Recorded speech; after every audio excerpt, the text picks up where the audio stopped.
دل یہ سب سوچ کر اور زیادہ دکھنے لگا تھا، لیکن وقت نے اسے یہ بتا دیا تھا کہ وہ اس کی زندگی کا سب سے اہم حصہ بن چکی ہے۔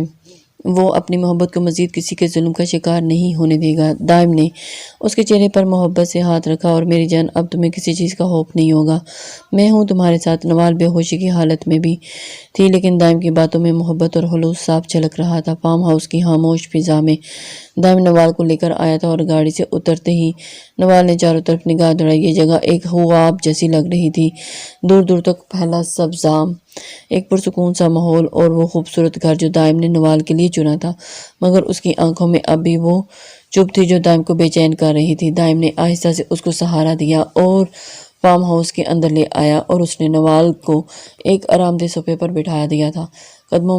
اس کے قدموں میں بیٹھ کر محبت بھری نظروں سے اسے دیکھنے لگا۔ نوال کی آنکھوں میں تھکن اور دکھ تھا، زبان پر خاموشی کی مہر لگ گئی تھی۔ نوال، یہ گھر اب ہمارا ہے، صرف تمہارا اور میرا۔ یہاں کوئی نہیں ہوگا جو تمہیں تکلیف دے، کوئی نہیں جو تمہاری عزت کو رون سکے۔ ہم یہاں سکون سے رہیں گے، دور دور، ان سب سے دور، تمہیں جو رلا دیتے تھے۔ نوال نے آنکھیں اٹھا کر ان کی طرف دیکھا، لیکن وہ کچھ نہ کہہ سکی۔ دائم اس کی خاموشی کے پیچھے چھپے درد کو محسوس کر سکتا تھا۔ وہ اٹھ کر کھڑا ہوا۔ ٹھہرو، میں تمہارے لیے کچھ کھانے کو لاتا ہوں، وہ کہہ کر کچن کی جانب بڑھا۔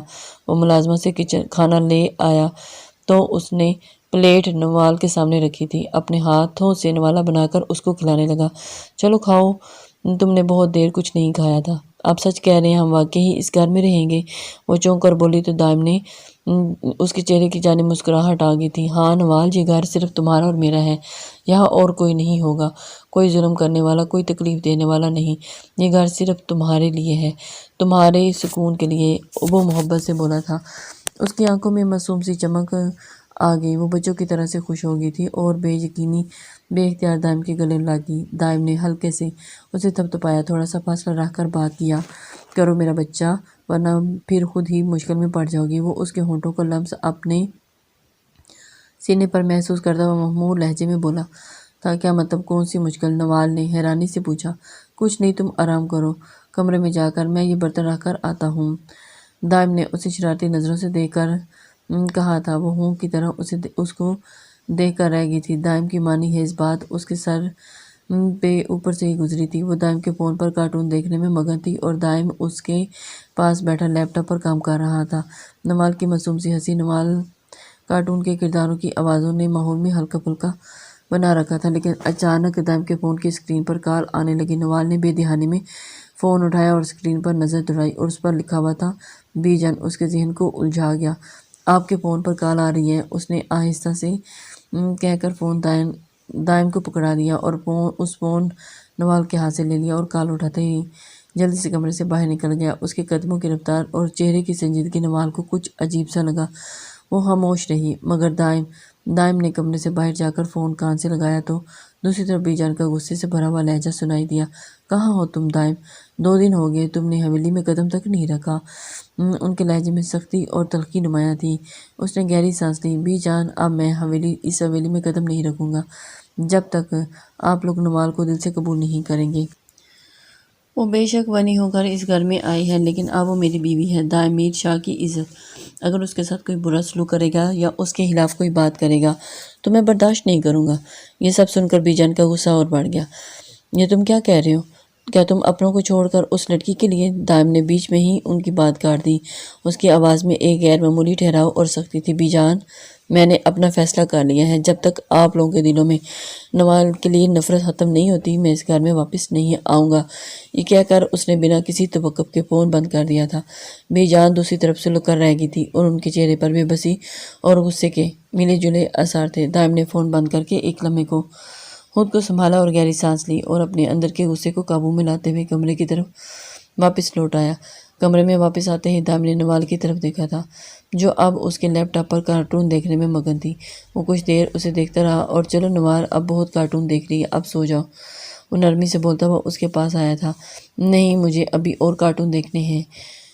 اس نے لیپ ٹاپ سے نظریں ہٹائے بغیر ہی اس کی ضد پر وہ سر پکڑ کر رہ گیا تھا، اور اس نے ہمیشہ ایک باشعور اور اپنی ہم عمر اور سمجھدار بیوی کا خواب دیکھا تھا، جو اس کے ساتھ قدم ملا کر چل سکے، مگر حقیقت یہ تھی کہ اسے یہ معصوم اور ضدی سی 15 سالہ لڑکی ملی تھی جو اپنی دنیا میں مگن رہتی تھی، مگر اس کی معصومیت اور بچوں جیسی حرکتوں نے اس کے دل میں ایک خاص جگہ بنا لی تھی۔ وہ اس معصوم سی لڑکی سے محبت کرنے لگا تھا، اپنی سوچوں کو جھٹکتا ہوا بیٹھ گیا۔ ٹھیک ہے، دیکھ لو کارٹون۔ اس نے موبائل میں اس کے لیے نئے کارٹون لگا دیے تھے اور پھر خود لیپ ٹاپ اٹھا کر اپنے کام میں مشغول ہو گیا تھا۔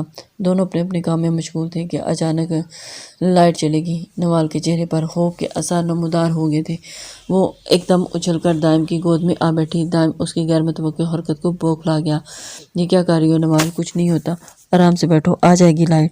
وہ سنبھل کر بولی، نہیں، مجھے ڈر لگ رہا ہے، آپ مجھے آپ کے پاس ہی رہنا ہے۔ وہ خوف سے کانپتی ہوئی بولی تو دائم نے فوراً موبائل کی ٹارچ آن کی تاکہ کمرے میں تھوڑی سی روشنی ہو سکے۔ نوال کا چہرہ اس کے کندھے کے قریب تھا اور اس کے ہونٹ بے اختیاری نوال کے گردن سے مس ہو گئے تھے اور اس کی قربت نے دائم کے اندر ایک طوفان برپا کر دیا تھا۔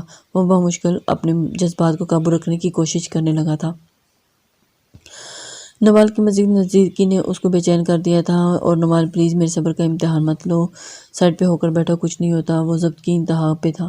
شاید نہیں، مجھے بہت ڈر لگ رہا ہے، مجھے آپ کی گود میں ہی رہنا ہے، وہ ضدی بچے کی طرح بولی تھی اور دائم نے خود کو بڑی مشکل سے قابو میں رکھا تھا اور اس کا دل بہکنے لگا تھا، مگر وہ جانتا تھا کہ اسے اپنے جذبات پر قابو پانا ضروری ہے۔ وہ 15 سال کی معصوم لڑکی تھی اور اس کی شدتوں کو تاب نہیں لا سکتی تھی۔ کچھ لمحوں کے بعد لائٹ واپس آ گئی اور دائم نے سکون کا سانس لی تھی۔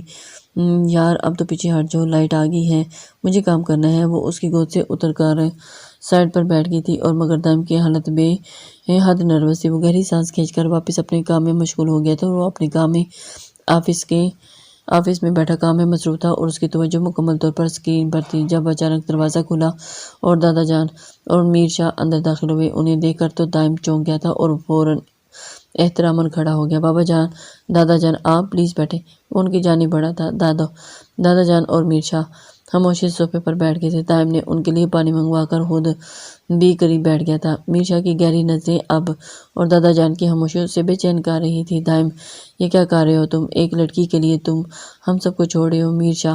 میر شاہ نے بات کا آغاز کیا تھا۔ بابا جان، وہ لڑکی صرف لڑکی نہیں، وہ میری بیوی ہے اور اس کے ساتھ اگر کوئی، وہ میری عزت ہے۔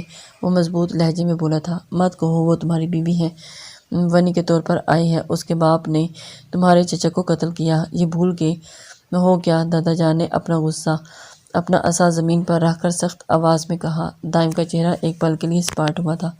دادا جان، میں کچھ نہیں بولا، سب یاد ہے، ہر بات، ہر زخم، مگر یہ بھی یاد ہے کہ وہ معصوم لڑکی قاتل نہیں، اس کا باپ قاتل ہے۔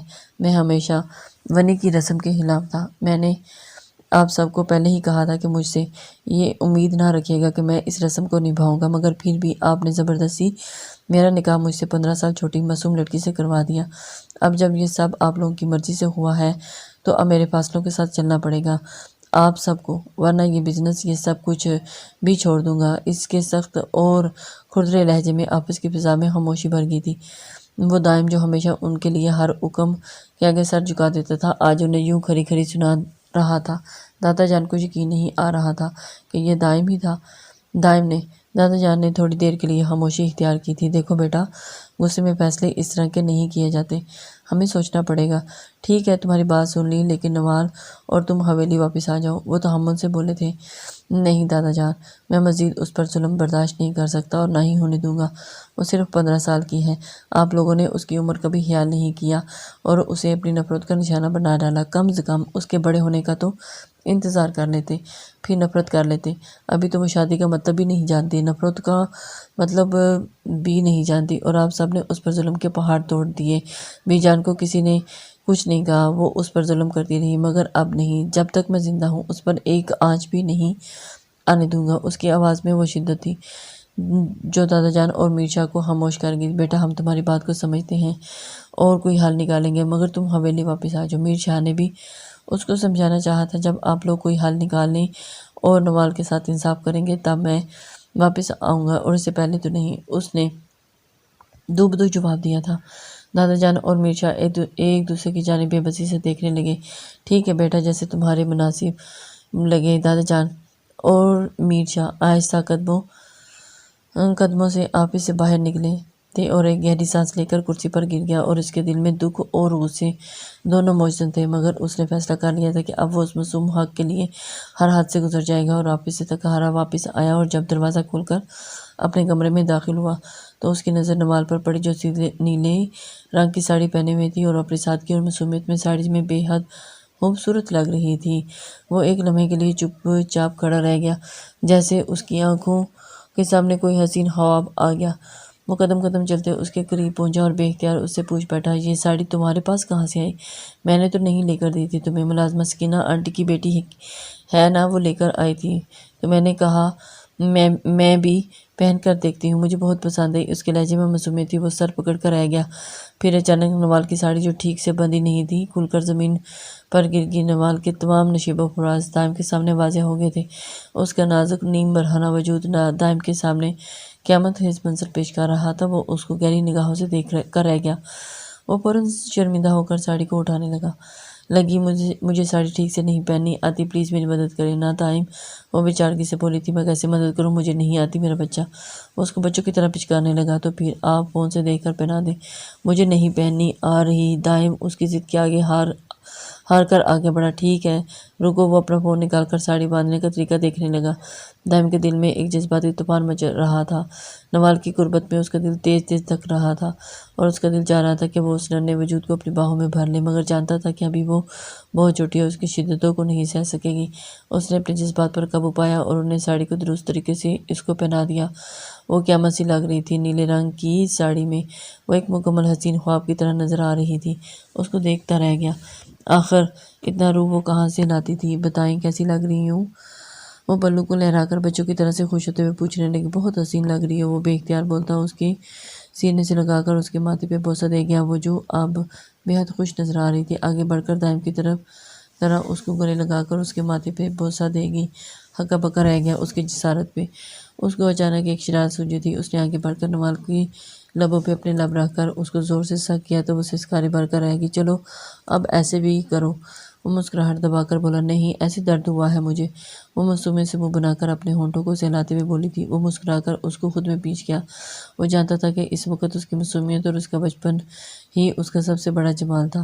بی جان کے کمرے کا ماحول خاصا سرد اور دباؤ سے بھرا ہوا تھا۔ دادا جان، میر شاہ اور حویلی کے باقی بزرگ سب اپنی جگہ سر جھکائے خاموشی سے بیٹھے تھے۔ بی جان کے چہرے پر الجھن تھی اور بے بسی کا امتزاج، ان کی آنکھوں میں وہی شعلے جل رہے تھے۔ مجھے یقین نہیں آ رہا کہ دائم اس حد تک جا سکتا ہے۔ یہ وہی دائم ہے جو ہمیشہ میری ہر بات مانتا تھا، اور اب تم لوگ اسے منانے کے لیے اس کے آفس آ گئے، لیکن پھر بھی واپس نہیں آیا۔ ایسا کیا جادو کر دیا اس لڑکی نے؟ کیا بات ہے جو اس نے اسے حد تک بدل دیا؟ بی جان جو بھی ہے، ہمیں اب حقیقت کو تسلیم کرنا ہوگا۔ اس نے واضح الفاظ میں کہہ دیا کہ جب تک ہم نوال کے ساتھ اپنا رویہ درست نہیں کرتے وہ اس گھر میں قدم نہیں رکھے گا۔ ہمیں اس کی بات ماننا پڑے گی، ورنہ یہ مسئلہ اور بڑھ جائے گا۔ میر شاہ نے تفصیل سے انہیں آگاہ کیا تھا۔ بی جان نے اپنے چہرے پر الجھن کا تاثر مزید گہرا کیا اور ان کی پیشانی کی شکلیں واضح ہو گئی۔ انہوں نے ایک گہری اور طویل سانس لی۔ اور ان کا مطلب ہے کہ ہم اس چٹاک بھر کی لڑکی کے سامنے جھک جائیں جو ونی کے رسم کے تحت اس گھر میں آئی تھی، جس کے باپ نے ہمارے خاندان کا خون بہایا؟ بی جان، جو جوان خون ہے، اگر ہم سے بدگمان ہو گیا تو اسے واپس لانا ممکن نہیں ہوگا۔ آپ جانتی ہیں وہ ہمارے خاندان کا واحد چشم و چراغ ہے، اگر وہ ہم سے دور ہو گیا تو ہماری نسل کا تسلسل خطرے میں پڑ جائے گا۔ ہمیں دانش مندی سے کام لینا ہوگا۔ دادا جان جو اب تک خاموش تھے اپنی چھڑی پر جھکے سر اٹھا کر دھیمی الفاظ میں بولے، میر شاہ ٹھیک کہہ رہا ہے، دائم کو کھونا ہمارے لیے بڑا نقصان ہوگا، ہمیں اس کی بات ماننا ہوگی ورنہ معاملہ ہمارے ہاتھوں سے نکل جائے گا۔ بی جان نے ایک لمحے کے لیے سوچا اور جیسے اپنے اندر کے جذبات کو قابو کرنے کی کوشش کر رہی تھی۔ ان کی آنکھوں میں وہی سختی تھی، لیکن وہ اس وقت حالات کے آگے جھکنے پر مجبور نظر آئی تھی۔ ٹھیک ہے، دائم کو پیغام بھیج دو کہ ہم اس کی شرط ماننے کے لیے تیار ہیں۔ نوال کے ساتھ کوئی بھی ظلم یا زیادتی نہیں کی جائے گی اور ان کے ساتھ ویسا ہی سلوک ہوگا جیسے اس حویلی کی بہو کے ساتھ ہونا چاہیے۔ اسے بتا دو کہ وہ واپس آ جائے۔ یہ کہتے ہوئے بی جان اپنی جگہ سے اٹھ گئی اور ان کی آنکھوں میں غصے کے آثار اب بھی باقی تھے۔ 2 ماہ کا عرصہ کیسے بیتا انہیں معلوم ہی نہ ہوا۔ فارم ہاؤس کی خاموشی اور پرسکون ماحول نے ان کے دونوں کو مزید قریب کر دیا تھا۔ نوال جو پہلے ایک معصوم اور ضدی تھی، دائم کے ساتھ رہتے رہتے آہستہ آہستہ سمجھدار ہو رہی تھی۔ دائم کے دل میں بھی اس کے لیے محبت اور جذبات پہلے سے کہیں زیادہ گہرے ہو چکے تھے۔ ابھی بھی وہ دونوں بیڈ پر ایک ساتھ لیٹے ہوئے تھے۔ دائم نے اسے نرمی سے گلے لگایا ہوا تھا۔ وہ اس کے سینے پر سر رکھے اپنی باتوں میں مصروف تھی۔ اس کی معصومیت ہمیشہ دائم کے چہرے پر ایک مسکراہٹ لے آتی تھی۔ دائم مجھے بیبی چاہیے، وہ اچانک سر اٹھا کر بولی۔ بیبی کیوں چاہیے تمہیں؟ دائم نے حیرت سے اس کی طرف دیکھا، اس کی بات کو دہراتے ہوئے کہا، سکینہ آنٹی کی بیٹی بھی میری جتنی ہے اور اس کی بھی شادی ہوئی ہے تو اس کا بھی ایک بیبی ہے، وہ اتنا چھوٹا اور پیارا ہے، اس لیے مجھے بھی بیبی چاہیے، وہ فوراً سے بولی۔ اس کی معصومیت اور بچوں جیسی خواہش پر وہ ہنس پڑا تھا۔ اچھا میرے بیبی کو بیبی چاہیے؟ اس کی مسکراہٹ میں شرارت بھی شامل تھی۔ ہاں، نوال نے فوراً ہاں میں سر ہلا دیا تھا۔ چلو پھر بیبی لانے کے لیے جو کہوں گا وہ کرنا پڑے گا۔ دائم نے نرمی سے اس کے بالوں کو چھوا تھا۔ ٹھیک ہے، وہ معصومیت سے بولی تو وہ گہرا مسکرایا تھا۔ چلو پہلے میرے لپس پر بائٹ کرو۔ نوال نے شرماتے ہوئے دائم کے چہرے کی طرف دیکھا تھا، پھر آہستہ سے اس کے لبوں پر جھک کر ہلکی سی بائٹ کر گئی تھی۔ دائم نے پرسکون ہو کر اپنی آنکھیں بند کر لیں۔ اور اب میرے اوپر آؤ، وہ سرگوشی نما انداز میں بولا تھا۔ وہ تھوڑا جھکی، لیکن دائم کی محبت اور خلوص نے اسے اعتماد دیا ہوا تھا اور وہ آہستہ سے دائم کے اوپر ہو کر اس کے اوپر آ کر بیٹھ گئی۔ دائم کی دھڑکنیں تیز ہو گئی تھیں۔ نوال کے قریب ہونے سے اس کے جذبات کا بند ٹوٹنے لگا اور اسے بے اختیار ہوتے ہی نوال کی سراہی دار گردن کی طرف جھکتے اس پر اپنے ہونٹ رکھ دیے۔ نوال نے ایک لمحے کے لیے سکون محسوس کیا، لیکن جیسے ہی دائم کی شدتیں بڑھنے لگی وہ سسکنے لگی۔ دائم کی قربت اور جذبات کی شدت اس کی برداشت سے باہر ہونے لگی تھی۔ وہ اچانک رونے لگی اور اس کے آنسو دائم کے دل پر گرے جیسے کسی نے گرم لوہا رکھ دیا ہو۔ وہ فوراً پیچھے ہٹ گیا اور خود کو کوسنے لگا۔ اس نے جلدی سے نوال کو گلے لگایا اور اس کے آنسو صاف کیے۔ بس اب کچھ نہیں کروں گا، رونا بند کرو نوال، وہ اس کو سینے سے لگائے نرمی سے بولا تھا۔ دائم مجھے درد ہو رہا ہے، وہ ہچکیوں سے رو رہی تھی۔ مجھے معاف کر دو میری جان، میں تمہیں تکلیف نہیں دینا چاہتا، آئندہ ایسا نہیں ہوگا، میں وعدہ کرتا ہوں۔ دائم نے اس کے ماتھے پر بوسہ دیا اور اپنی آواز کو بھرپور نرمی سے دیتے ہوئے کہا تھا۔ وہ اس کے ساتھ لپٹ کر لیٹ گئی تھی۔ دائم نے اسے مزید سنبھال کر اپنے قریب کر لیا اور اسے سکون دینے لگا تھا اور اس کے بالوں میں ہاتھ پھیرنے لگا اور اس کی آنکھوں سے آنسو تھم کر رہ گئے تھے، لیکن دائم بے چینی بڑھتی گئی اور اپنے منہ زور جذبات کو سنبھالنے کی کوشش کر رہا تھا اور اس کے معصوم کی قربت میں مچلنے لگتے۔ وہ اپنے کمرے میں الماری سے کپڑے نکال کر آفس جانے کی تیاری کر رہا تھا۔ سورج کی ہلکی روشنی کھڑکی کے پردوں سے چھن کر کمرے میں داخل ہو رہی تھی۔ نوال بھی قریب ہی بیڈ پر بیٹھی ہوئی تھی اور اس کی نظریں دائم پر جمی ہوئی تھی جو بلیک شرٹ پہنے ہوئے تھی، حادثہ مصروف اور ہینڈسم لگ رہا تھا۔ اچانک اس کے فون کی گھنٹی بجی۔ اسے فون اٹھایا، اسکرین پر بابا جان کا نام دیکھ کر رک گیا۔ جی بابا جان، خیریت؟ اس نے فون کان کو لگا لیا اور دوسری طرف سے میرشا کی گہری اور پرسکون آواز سنائی دی۔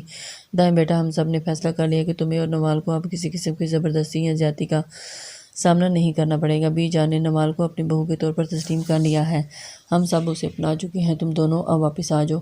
ان کی بات سن کر دائم کے ہاتھ لمحہ بھر کو رک گئے اور یہ سب اچانک کیسے ہوا؟ بی جان مان گئی، وہ حیران ہوا تھا۔ ہاں بیٹا، یہ سب تمہاری ضد اور نوال کے لیے، تمہاری محبت کو دیکھ کر ہوا۔ ہمیں احساس ہو گیا ہے کہ نوال ہماری بہو ہے اور اسے ویسا ہی مقام ملنا چاہیے، اب کوئی مسئلہ نہیں ہوگا۔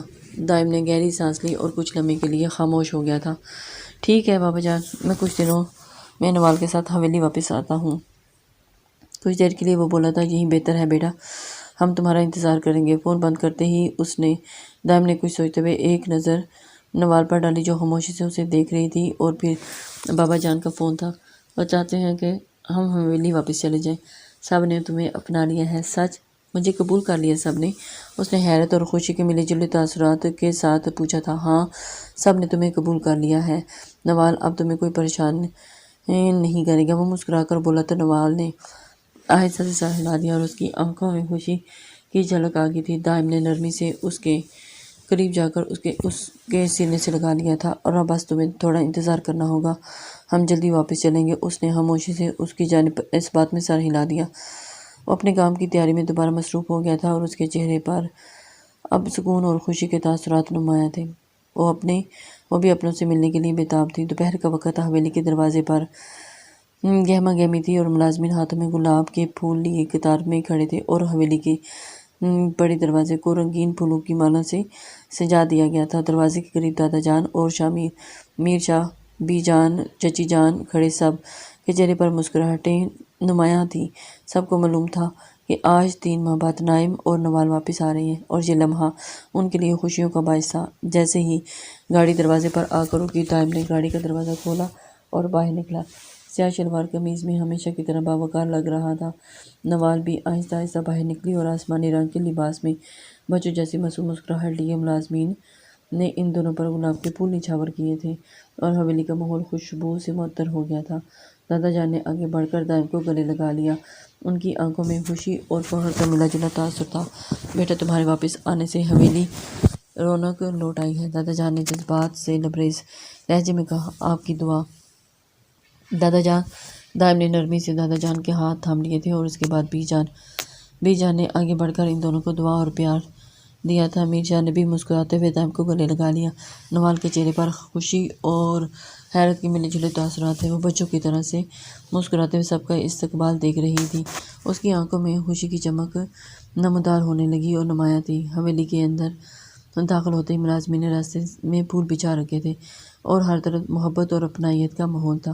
نوال دائم کے ساتھ چلتے ہوئے کبھی حویلی کو دیکھتی تو کبھی لوگوں کی محبت بھری مسکراہٹوں کو۔ وہ دل ہی دل میں دعا کر رہی تھی کہ یہ خوشیاں ہمیشہ قائم رہیں۔ جلد ہی سب دسترخوان پر جمع ہو گئے اور کھانے کی میز پر رنگ برنگے کھانوں سے سجی ہوئی تھی اور سب نے ہنسی مذاق کے درمیان کھانا کھایا۔ نوال ہر کسی کے ساتھ پورے اعتماد سے بات کر رہی تھی اور دائم اسے دیکھ کر دل ہی دل میں خوش ہو رہا تھا، اور اس کا فیصلہ درست ثابت ہوا کہ کھانے پر پرسکون ماحول میں کھایا گیا تھا۔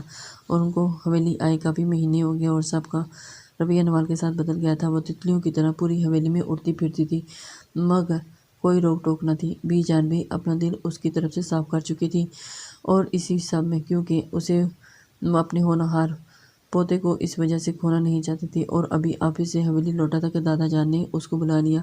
وہ خاموشی سے ان کے کمرے کے دروازے پر دستک دے کر اندر داخل ہوا۔ دادا جان اپنی کرسی پر آرام سے بیٹھے ہوئے تھے اور ان کے چہرے پر ایک سنجیدہ کے ساتھ نرم سی مسکراہٹ تھی۔ آؤ بیٹا، بیٹھو۔ دادا جان نے محبت سے ان کے قریب صوفے پر بیٹھ گیا اور وہ احترام سے ان کی طرف دیکھنے لگا۔ جی دادا جان، آپ نے مجھے بلایا تھا۔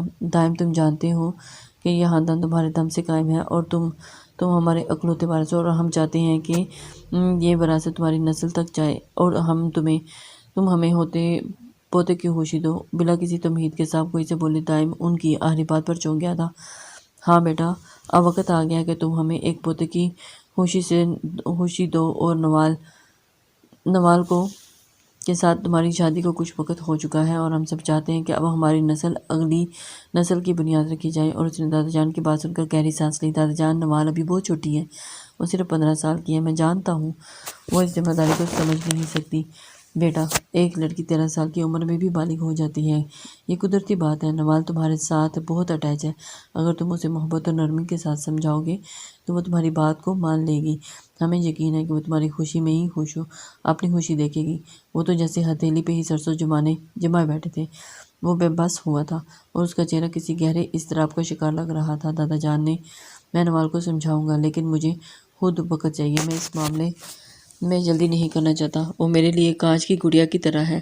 میں نہیں چاہتا کہ کسی بھی وجہ سے اس کے دل یا جسم پر کوئی بھی بوجھ آئے۔ وہ تو حمل سے اپنی بات کہہ گیا تھا۔ بیٹا، ہمیں معلوم ہے کہ تم اسے کتنا چاہتے ہو، لیکن ایک بات یاد رکھو، ہماری نسل کا تسلسل ضروری ہے۔ یہ حویلی، یہ زمین، یہ وراثت سب تمہاری ذمہ داری ہے، اور اس ذمہ داری کا حق تب ادا ہوگا جب ہماری اگلی نسل کا وجود ہوگا۔ دادا جان نے نرم لہجے میں اسے سمجھایا تھا۔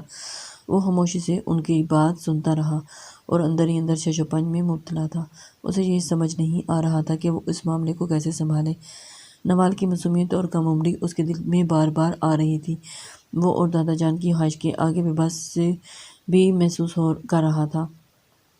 ٹھیک ہے دادا جان، اس نے بلاخر آہستہ سے کہا، اور میں آپ کی خواہش کو جلد پورا کرنے کی کوشش کروں گا۔ دادا جان نے مطمئن ہو کر اس کے کندھے پر ہاتھ رکھا، اور ہمیں تم پر بھروسہ ہے بیٹا، تم ہمارے خاندان کی امید ہو۔ دائم نے ہلکی مسکراہٹ کے ساتھ سر ہلایا، لیکن اس کے دل میں ایک بوجھ محسوس سا ہو رہا تھا۔ اس نے نوال کے لیے بہت خواب دیکھے تھے اور وہ اس کی تعلیم کو مکمل کروانا چاہتا تھا، اور وہ نہیں چاہتا تھا کہ کوئی بھی ایسا فیصلہ اس کی معصوم زندگی پر اثر ڈالے، لیکن دادا جان کی خواہش اور خاندان کی امیدوں کے آگے اس کے پاس کوئی دوسرا راستہ نہیں تھا۔ وہ پریشان سا چہرہ لیے کمرے میں داخل ہوا تھا۔ اس کے قدموں میں وہ ٹھہراؤ نہیں تھا جو عام طور پر اس کی شخصیت کا حصہ تھا۔ نوال جو بیڈ پر بیٹھ کر اس کے موبائل پر کارٹون دیکھنے میں مگن تھی۔ کیا ہوا؟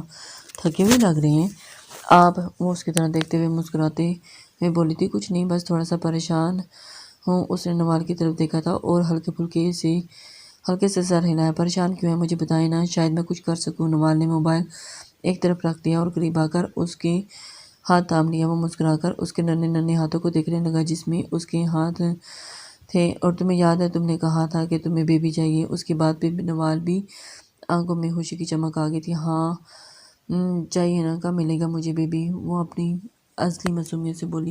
نوال تمہیں معلوم ہے کہ بیبی کیسے آتا ہے؟ دائم نے ایک گہری سانس لی اور اس کی طرف سنجیدگی سے دیکھ کر کہا۔ نوال نے الجھن بھری نظروں سے اسے دیکھا اور نفی میں سر ہلا دیا۔ نہیں، مجھے تو نہیں پتا، لیکن آپ تو سب جانتے ہیں نا، آپ ہی بیبی لے آئیں۔ دائم ہلکا سا مسکرایا، مگر اس مسکراہٹ میں ایک بے چینی چھپی ہوئی تھی۔ نوال، بیبی لڑکیاں پیدا کرتی ہیں، لڑکے نہیں لے کر آتے کہیں سے۔ اس کی بات پہ نوال نے حیرت سے آنکھیں پھیلائیں۔ کیا واقعی؟ مجھے تو یہ بھی نہیں پتا تھا، لیکن میں کیوں پیدا کروں بیبی؟ آپ پیدا کریں نا۔ دائم نے اس کی معصومیت پر بے ساختہ کہکا لگایا، لیکن جلد ہی سنجیدہ ہو گیا۔ نوال، بیوی ہونے کے ناطے یہ تمہاری ذمہ داری ہے، لیکن تم ابھی بہت چھوٹی ہو۔ میں تمہیں اس سب کے لیے مجبور نہیں کرنا چاہتا۔ نوال نے گردن جھکا کر سوچنے والے انداز میں سر ہلایا۔ اگر یہ میری ذمہ داری ہے تو ٹھیک ہے، میں کر لوں گی، لیکن یہ کیسے ہوگا؟ دائم نے اس کے سوال پر کچھ لمحے خاموشی اختیار کی تھی۔ یہ باتیں تمہارے لیے سمجھنا بھی مشکل ہے۔ میں تمہیں وقت دوں گا، جب تم ان باتوں کو سمجھنے کے قابل ہو جاؤ تب ہی اس بارے میں سوچیں گے۔ وہ آہستہ سے اس کی سینے لگا کر بولا تھا۔ نوال نے محبت سے اس کی طرف دیکھا اور مسکرا دی۔ ٹھیک ہے دائم، آپ جو کہیں گے میں وہی کروں گی، آپ میرے لیے سب کچھ ہیں۔ دائم نے مسکرا کر اس کے ماتھے پر نرمی سے بوسہ دیا اور خود سے وعدہ کیا تھا کہ وہ اسے کبھی تکلیف یا دباؤ یا تکلیف میں مبتلا نہیں کرے گا۔ اس کی معصومیت اور اس سے بھروسہ مند مسکراہٹ نے دائم کے دل کو سکون بخشا تھا، مگر اندر ہی اندر دادا جان کی خواہش کے بوجھ تلے دب رہا تھا۔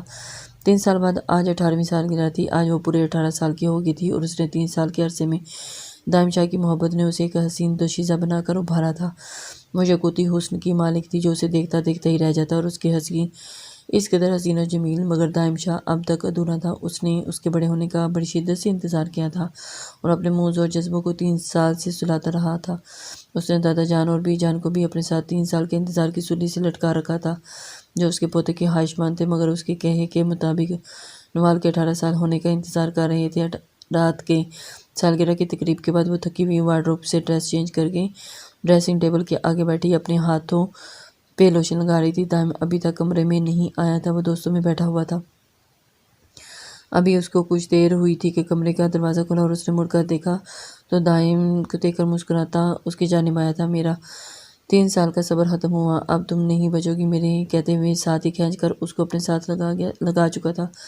وہ شرما کر نگاہیں جھکا گئی تھی، جانتی تھی اس نے اپنے دائم شاہ کو بہت انتظار کروایا تھا۔ دائم نے اس کو اپنی باہوں میں بھر لیا تھا اور اٹھا کر بیڈ پر لے آیا۔ وہ شرم سے سرخ پڑتی آنکھیں بند کر گئی تھی اور دائم نے آگے بڑھ کر تمام لائٹس آف کر دیں اور شرٹ لیس ہوتا اس پہ جھک گیا تھا، اور اس کی قربت پاتے ہی دائم نے 3 سالوں کی تشنگی اور پیاس مٹائی تھی، اور وہ دونوں آج کی رات مکمل ایک دوسرے کو پا چکے تھے۔ چاند ان کے ملن کی رات تھی اور مسکراتا بادلوں کی اوٹ میں چھپ گیا تھا۔ لسنرز، امید کرتی ہوں کہ آپ کو یہ ناول پسند آئے ہوگا۔ اپنے کمنٹس لائک اور شیئر ضرور دیجیے، اس سے ہماری حوصلہ افزائی ہوتی ہے۔ نیکسٹ ناول تک کے لیے اللہ حافظ۔ دل یہ سب سوچ کر اور